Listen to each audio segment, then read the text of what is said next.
How do you create an employee handbook guide for your cleaning employees? That's a great question, and we're going to talk about that today. Hi there, I'm Angela Brown, and this is Ask a House Cleaner. This is a show where you get to ask a house cleaning question, and I get to help you find an answer. Now, today's show is brought to us by SavvyPerks.com, and if you are creating an employee handbook, this is the time when you want to decide what your rewards and your loyalty program is for your employees. You can spell this out in your handbook, and you can give this to them when you hire them as part of a bonus or something they can work towards. So SavvyPerks.com. It's a great program. It's super inexpensive, and it's a way to keep everybody encouraged to keep coming back and being loyal to the company.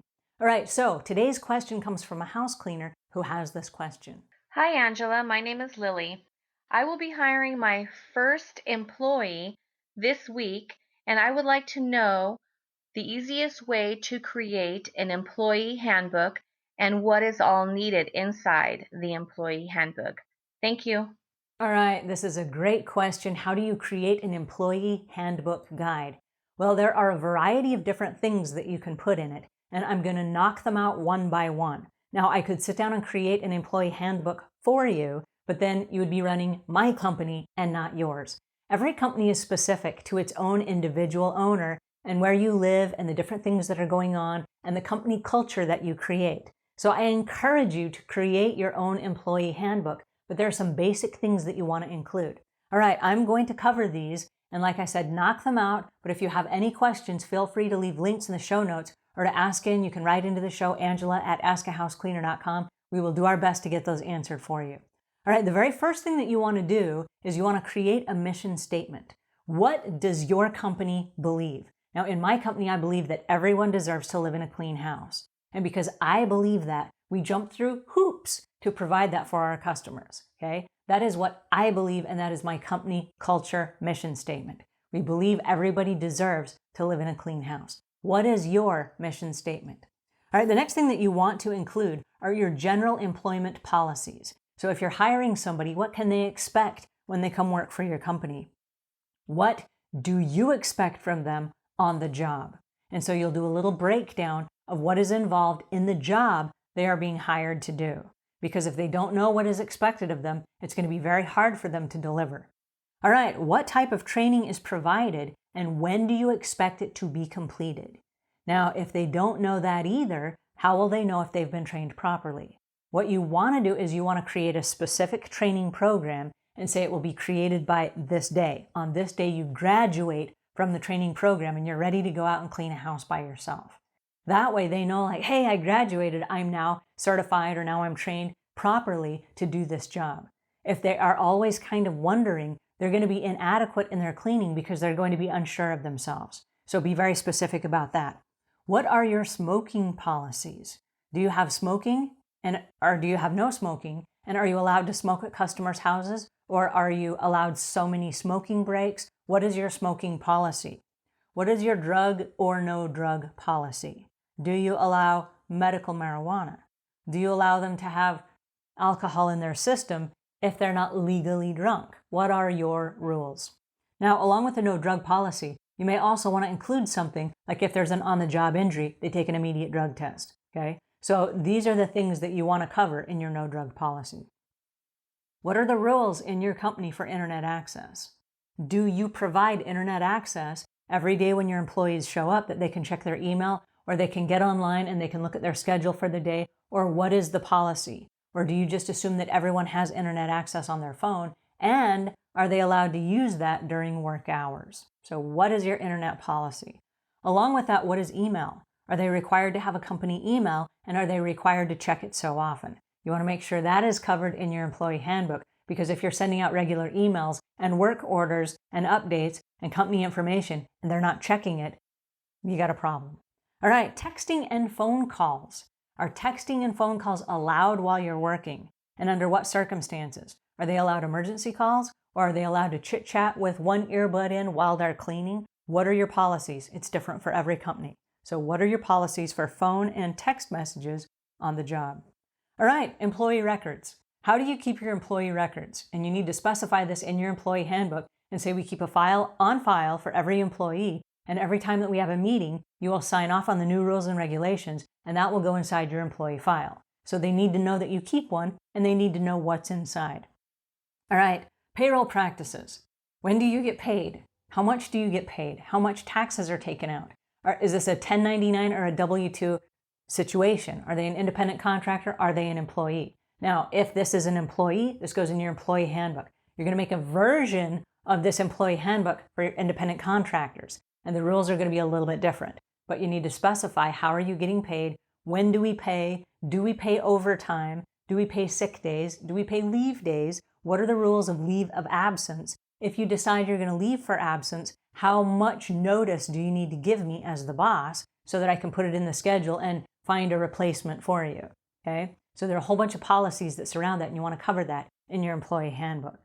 All right, another thing are anti-discrimination policies. Are you an equal opportunity employer? And if you are, what does that mean? Do you discriminate on age or gender or height or what are your rules and regulations? Because in a perfect world, you would be an equal opportunity employer and there would be no discrimination. Now, if you as the employer install this belief, they need to also install this belief with their coworkers. So there's not harassment and judging and all these other things that happen in your company. You are creating your company culture. All right. Along with that, what are your harassment policies? If somebody is harassing someone else in the company, how are you going to deal with that? And that's everything from racism to bullying to sexual harassment to all the different forms of harassment that are out there, even insubordination and being condescending, okay? Those are forms of bullying, and you need to address that harassment inside your employee manual so that everybody knows what the expectations are. All right, we'll talk about the benefits and leave. Okay, so if, for example, and you have to do this by law, if your employee comes to you and they have jury duty, you have to let them off work by law to go to jury duty. If they have military leave, you have to, by law, let them go do their military leave and not fire them while they're gone. They come back and they still have a job. So you need to talk about leave of absences and how that's worked out inside your company. And along with that, you may also want to include if you need a wellness day, or if someone in your family dies and you have a bereavement and you need to go across the country and work on your mother's estate or something like that.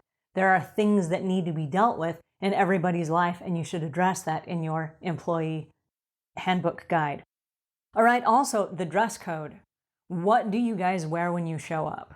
And along with the dress code, might I add a hygiene code?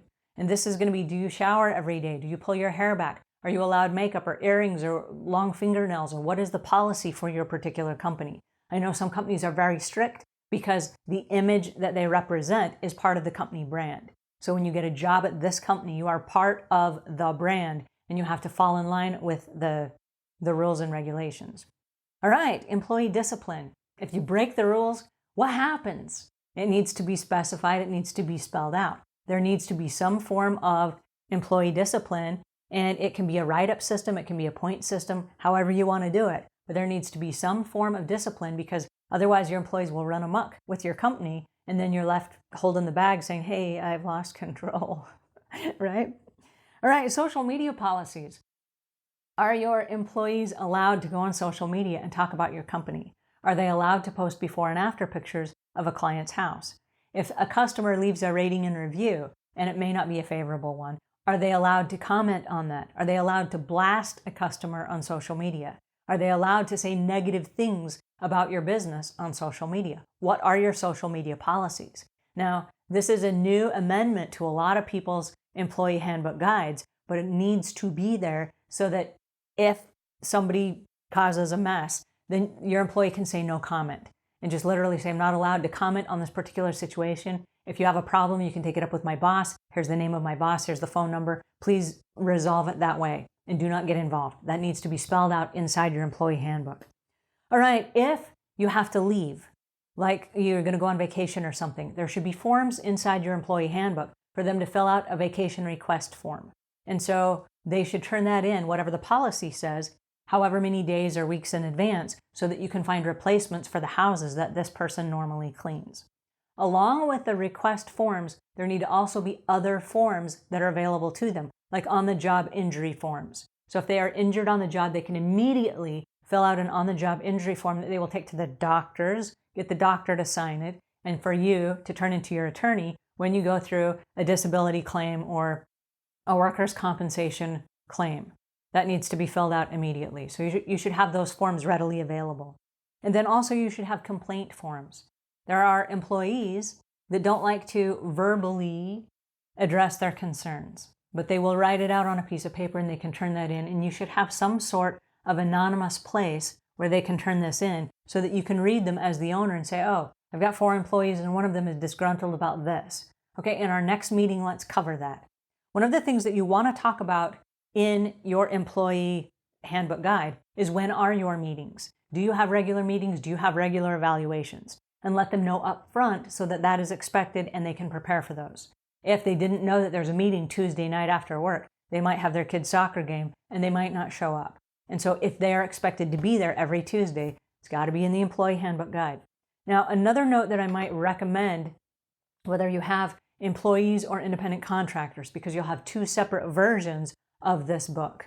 And you have to specify, if it's the independent contractor version, you have to specify that they are aware they are an independent contractor. They filled out their W-9s for their 1099 payments, that they understand this is not an employee contract, and the rules are different. Like, you cannot dictate what they wear.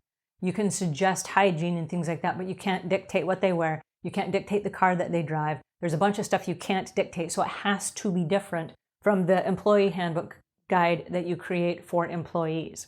Then another thing on either side, whether it's an employee or an independent contractor, you want to make sure that they understand that they have received the employee guide or the independent contractor guide.